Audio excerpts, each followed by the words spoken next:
Assalamualaikum warahmatullahi wabarakatuh.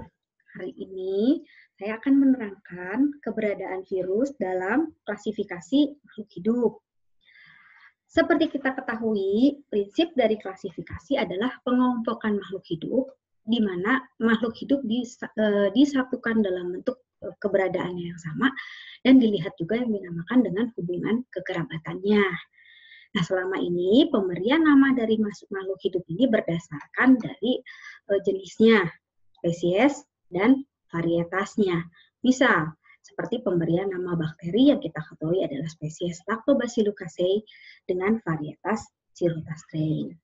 Akan tetapi, kita lihat juga bahwa ada yang namanya klasifikasi sel yang disebut dengan sel prokariot dan sel eukariot, di mana pembagian klasifikasi sel ini berdasarkan prinsip 3 domain yang membagi makhluk hidup berdasarkan sel menjadi 2 bagian kelompok besar, yaitu kelompok prokariot dan kelompok eukariot, di mana kelompok prokariot terdiri dari bakteri dan archaea, sedangkan kelompok eukariot masuk ke dalam kelompok eukariot, yaitu kelompok dari sel seluruh makhluk hidup.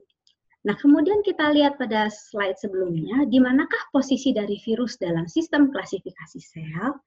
Virus masih dimasukkan ke dalam kelompok mikrobiologi karena dia berukuran sangat kecil.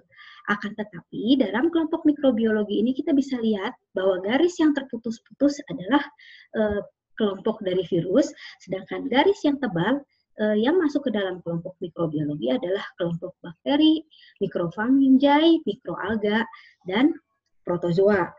Nah, kemudian selanjutnya kita lihat perbedaan dari prokariot dan sel eukariot adalah adanya perbedaannya adalah adanya nukleoid, sirkular DNA, kemudian kalau pada eukariot adanya nukleus, organel, dan DNA yang linear. Akan tetapi pada kedua sel prokariot dan eukariot ada yang dinamakan sel membran, dan ribosom.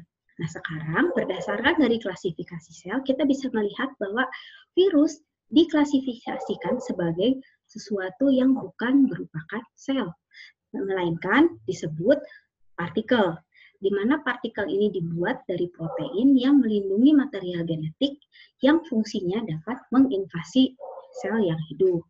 Selanjutnya, virus juga tidak bisa dikatakan sebagai benda hidup karena dia tidak berrespirasi atau menghasilkan energi dengan cara metabolisme.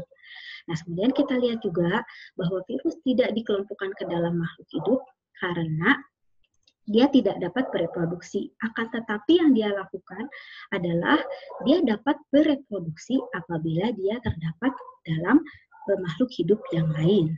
Nah, dari bentuk virus ini kita bisa melihat bahwa struktur dasar dari virus hanyalah material infeksi yang disebut material genetik DNA atau RNA yang ditutupi dengan protein, pembungkus protein, dan hanya dapat bereplikasi bila si material genetik ini masuk ke dalam sel inang.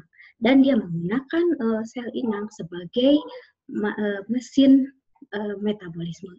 Nah, berdasarkan dari sifat dan struktur dari virus ini, kita dapat mengetahui bahwa virus di dalam klasifikasi bukan termasuk sel, tetapi sering disebut non-seluler material, sehingga supaya tidak rancu menyebut virus sebagai sel atau non-seluler, kita sebut virus sebagai partikel.